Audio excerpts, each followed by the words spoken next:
오늘은 우리가 이사야 30번째 시간으로 잊지 말라라는 제목으로 같이 말씀을 나누도록 하겠습니다. 하나님이 우리를 구원하여 주심은 성도된 우리가 하나님을 다 알고 구원이 무엇인지 다 알고 그리고 신앙생활하도록 하신 것이 아니라 하나님이 영적으로 죽었던 우리를 구원하여 주시고 하나님의 은혜를 받게 하셔서 이 땅을 살아가면서 일평생 하나님을 알며 하나님의 구원의 가치와 그 크기와 아름다움이 무엇인지를 알아가면서 하나님께 더 감사하고 하나님을 더 찬송하게 우리들을 부르셨어요.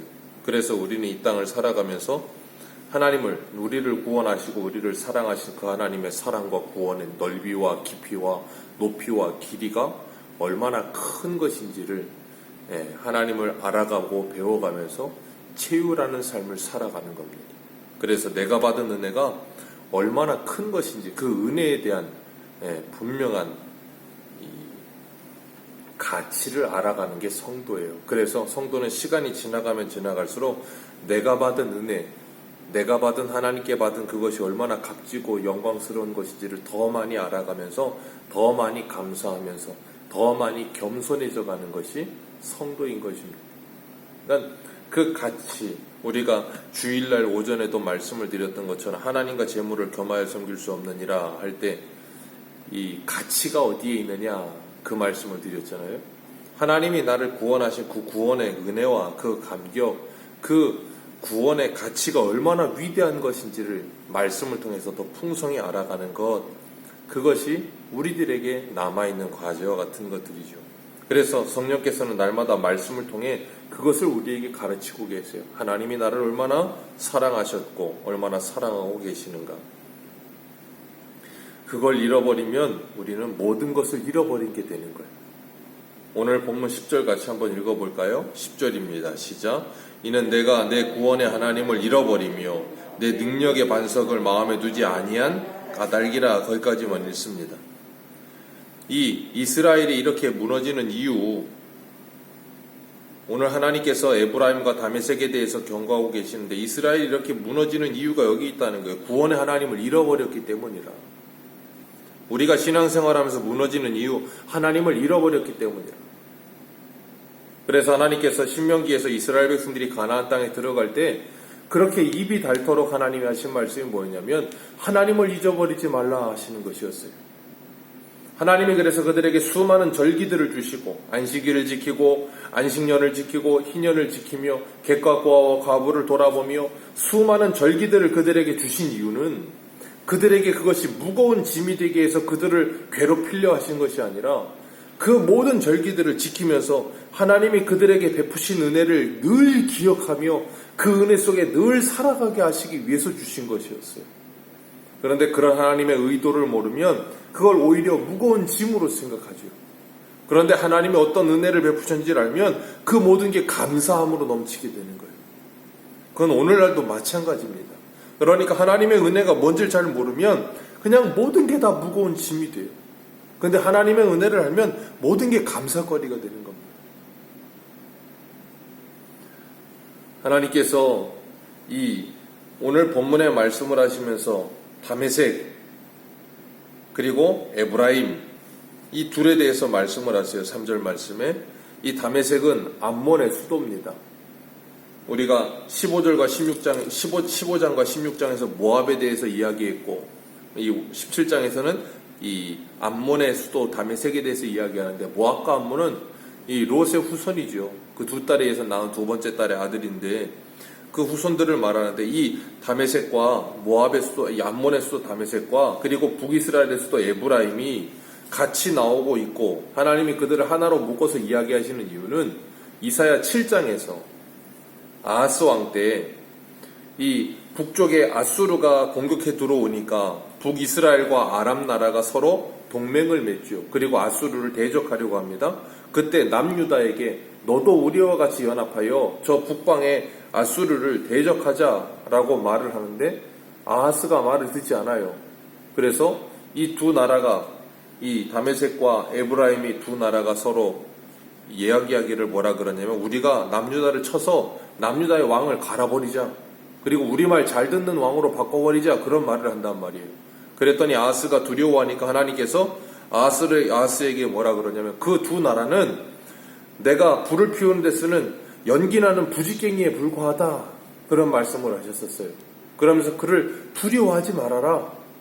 그런데 아하스가 하나님의 말씀을 듣지 않고 하나님을 의지하지 않죠.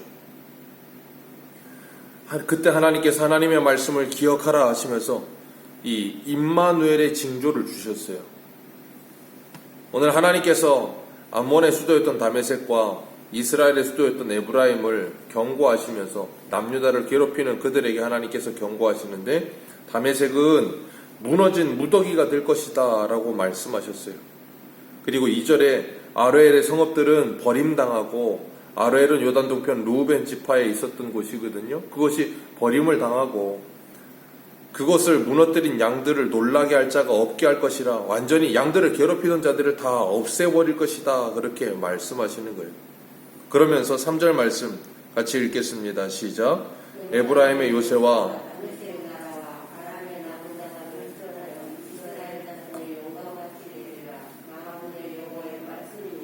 아멘. 하나님께서 지금 이 에브라임과 다메섹을 조롱하는 말을 하고 있는 거거든요. 아람의 남은 백성이 멸절하고 이스라엘 자손의 영광과 같이 되리라. 그 말은 뭐냐면, 북이스라엘 너희가 의지하는 아람이 무너지는 것을 봐라. 그게 너희들의 영광과 같아 될 것이다. 너희들도 그렇게 될 것이다 라고 이야기하는 거예요. 그러면서 4절에 야곱의 영광이 쇠하고 그의 살찐 몸이 파리하게 될 것이다. 하나님께서 북이스라엘을 그렇게 징계하시는데 어떻게 하시는가 하면 5절 말씀, 마치 추수하는 자가 곡식을 거두어 가지고 그의 손에 이삭을 벤 것 같이 르바임 골짜기 이삭을 주운 것 같으리라. 하나님께서 다 베어버리시겠다라고 말씀하세요. 그런데 그렇게 하나님께서 이 에브라임을 다 베어버리고 심판하시고 그러는데 문제가 아니고 감사한 것은 6절에 그것을 완전히는 그렇게 하지 않겠다라고 말씀하세요. 그래서 감람나무를 흔들 때 그 높은 가지 꼭대기에 2-3개가 남아있듯이, 무성한 나무가지에 먼데 4-5개가 남아있듯이 하나님께서 이스라엘도 그렇게 하시겠다, 그렇게 하나님께서 남겨두는 자가 있을 것이다 라고 말씀하신다는 거예요. 엘리야 시대에 아하방과 이세벨 때문에 이 남유다가 그냥 바알과 아세라로 가득해지는 시대에 엘리야가 자신이 신앙을 지키며 살다가 하나님께 이야기하죠. 하나님, 바알과 아세라에게 무릎 꿇지 않은 자가 저밖에 남지 않았습니다 하면서 하나님께 투정 섞인 말을 하니까 하나님이 뭐라 그러세요? 너 말고 7천이 더 있다라고 말씀을 하세요. 그런 것처럼 이 6절 말씀에 하나님이 북이스라엘을 이렇게 심판하시는데 그 가운데에도 남은 자들이 남아있을 것이다 라고 말씀하시는 거예요. 그러면서 그들이 뭐 하는가 하면, 심판하시는 그날에 자기를 지으신 이를 바라보며 그의 눈이 이스라엘의 거룩하신 이를 뵙게 될 것이다 라고 말씀하세요. 그동안 자기가 의지하고 자기를 보호해 줄 거라고 생각하던 그 모든 것들에서부터 눈을 돌이켜서 하나님을 보게 되는 날이 올 것이다. 그렇게 하나님께서 말씀하시는 거예요. 그들이 그런 하나님의 무서운 심판을 받게 되는 이유가 뭐예요? 10절 말씀에 구원의 하나님을 잊어버렸기 때문에. 이스라엘 백성들이 하나님을 잃어버렸기 때문에 이런 일을 당하는 거예요. 사사기 시대에 이스라엘 백성들이 끊임없이 하나님께서 열방에 그들을 붙이십니다. 이유가 뭐예요? 그들이 하나님을 잊어버렸기 때문이에요. 성도가 이 땅을 이 땅을 살아가면서 때로는 어려운 일이 찾아와요. 이유가 뭐예요? 하나님을 잊어버렸기 때문이에요. 하나님께서 하나님을 잃어버린 하나님의 백성들에게 그 기억을 되찾아주기 위해서 하나님이 충격요법을 주듯이 하나님이 때로는 어려움과 환난과 기근을 주시기도 하시는 거예요. 그렇게 해서라도 그들이 하나님을 다시 기억하기만 한다면 그 인생은 성공한 인생이에요. 그래서 시편 119편에 뭐라 그래요? 고난이 되게 유익이라. 내가 주의 율례를 배우게 되었느니라. 하나님께서 우리들에게 그렇게 하시겠다는 거예요. 그들이 하나님을 잃어버리니까 10절 말씀에 뭐라 그래요? 내가 기뻐하는 나무를 심으며 이방 나무의 가지도 이종하였도다. 이방 나무의 가지도 이종하여다가 가져다가 다시 이쪽에다 심어놓고 하나님의 나라에 될 그것에 이방의 사상과 이방의 생각으로 가득하게 채워놨다는 말이에요. 그러니 하나님을 잃어버리고 하나님의 말씀도 잊어버리고 하나님의 생각도 잊어버리죠. 느헤미야 시대에 이스라엘 백성들이 이방 여인과 결혼해가지고 애들을 낳았는데 애들이 어떻게 해요? 아나독방언, 그러니까 쉬운 말로 말하면 외국어는 하는데 유대말은 하나도 하질 못해요. 왜 그래요? 엄마가 전부 다 이방 여인들이다 보니까 전부 우상 숭배로 가득한 생각과 마음가짐을 가지고 와서 애를 낳았어요. 그러니 그 아이를 교육하는데 뭘 가르치겠습니까? 온갖 세상 것, 온갖 죄악된 우상 숭배와 이방의 것을 가르쳐 놓은 거예요. 그건 이스라엘이 아니거든요. 오늘날 우리는 어떻습니까? 우리는 하나님을 기억하며 살고 있습니까? 하나님께서 신명기 6장에 쉐마 이스라엘아 들어라 라고 말씀하시면서 자녀 교육을 말씀하세요. 자녀 교육을 말씀하시는데 하나님은 자녀에게 1차로 목적을 두지 않으세요. 그 자녀를 교육해야 될 부모에게 1차적으로 말씀하세요. 너는 목숨을 다하고 마음을 다하고 뜻을 다하여 주 너의 하나님을 사랑해라. 그리고 자녀를 가르쳐라 그렇게 말씀하세요. 그렇게 하나님을 사랑하지 않는데 어떻게 자녀 교육이 나오겠습니까? 하나님을 잊어버린 사람이 어떻게 자녀를 온전히 하나님을 가르칠 수 있겠습니까? 그러니 하나님을 잃어버린 부모와 하나님을 잃어버린 자녀밖에 없는 거죠. 하나님의 말씀이 살아있지 않고 하나님을 잃어버린 상태로 살게 되어지는 것, 그것이 저주예요. 말라기 2장 2절에 하나님이 너희들이 하나님의 말씀을 너희들의 마음에 두지 않은 것이 저주라 그렇게 말씀하신 것처럼, 성도 안에 이름은 성도인데 문의는 성도인데 그 안에 온갖 세상 것으로 가득한 상태, 하나님을 믿는다고 말은 하는데 주인이 돈이 되어버린 상태, 그것이 여로보암의 죄예요. 끊어지지 않는 여로보암의 죄. 이 에브라임, 북이스라엘, 우리가 열왕기하하고 있지만 끊어지지 않고 계속해서 무슨 죄를 떠나지 않아요? 여로보암의 죄를 떠나지 않잖아요. 여로보암이 무슨 죄를 지었습니까?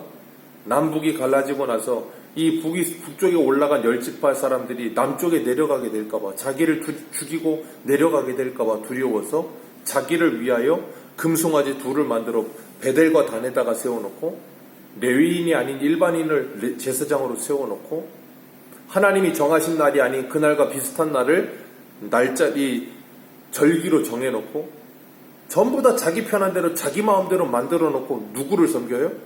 하나님이라는 이름은 부르는데 우상 숭배로 가득한 나라를 만들어 버렸어요. 하나님을 위하여가 아니라 자기를 위하여 사는 인생이 되게 만들어 버렸어요. 그게 여로보암의 죄잖아요. 그러니까 더 제사를 드리면 드릴수록 하나님을 예배하는 게 아니라 뭘 예배해요? 금송아지. 한 이름은 하나님의 이름을 부르는데 금송아지를 예배하고 있어요. 그게 뭐예요? 하나님을 잊어버림. 예수님 당시에 수많은 종교 지도자들, 바리새인, 사두개인, 서기관들이 하나님을 위한다라고 말을 하면서 누구를 위해 살아요? 자기를 위해 살아요. 그게 끊어지지 않는 여로보암의 죄고, 그게 바로 오늘 10절에 구원의 하나님을 잊어버림이에요. 하나님을 잊어버렸음에도 불구하고 입으로는 하나님의 이름을 부르는 그런 안타까운 모습이 오늘날에는 없습니까? 오늘날에도 수많은 사람들이 주여 주여 하고 있는데 하나님을 잊어버렸어요. 구원의 하나님을 잊어버리고 그 능력의 반석을 마음에 두지 않고, 그러니 그곳에 그 마음이 비어있는 상태에 누가 들어와요? 그 귀신이 들어오는 거예요. 7 귀신이 들어와서 그 마음에 자리 잡는 거예요. 그러니 돈이, 만몬이 그 안에 주인 행사를 하고, 주인 아닌 것이 들어와서 주인 행세를 하는 거예요. 하나님을 떠나서 이방의 가지를 그 마음에 이종하여다가 심어놓고, 마치 호세아가 고멜과 결혼하여 이 자녀를 낳았는데 자녀가 전부 다 누구예요? 호세아의 자녀가 아닌 거예요. 그 고멜이 임신하여서 자녀를 잉태하여 배가 불러올 때 전부 주변 사람들은 누구 애라고 생각하겠어요? 호세아 애라고 생각하겠죠. 꿈엔들 그게 아니라고 누가 생각하겠습니까? 그런데 낳아놓고 보니까 뭐예요? 호세아 애가 아닌 거예요. 성도가 배가 불러옵니다. 그럼 사람들은 전부 다 뭐라고 생각하겠어요? 야, 저 사람 이 신앙의 열매를 맺어가는구나 라고 생각할 거예요. 근데 나와보니까 신앙의 열매가 아니에요. 성령의 열매가 아니에요. 온갖 잘못된 열매들로 가득한 거예요.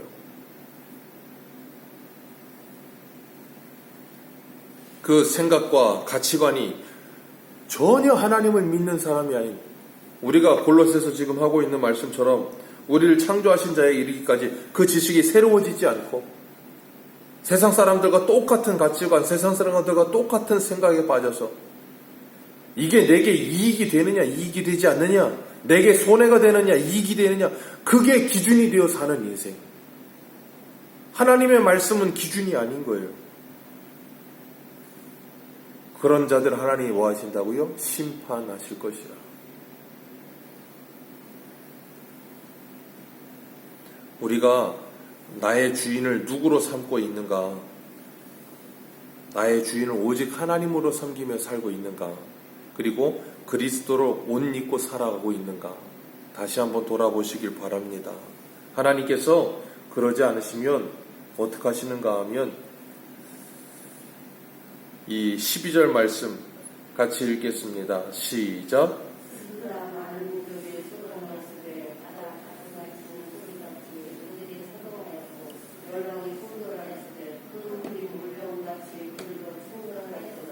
아멘. 열방이 충동하길 많은 물이 몰려옴 같이 하나같이 주께서 그들을 꾸짖으리니 그들이 멀리 도망함이 산에서 겨가 바람 앞에 흩어짐 같겠고 폭풍 앞에 떠드는 티끌 같을 것이라.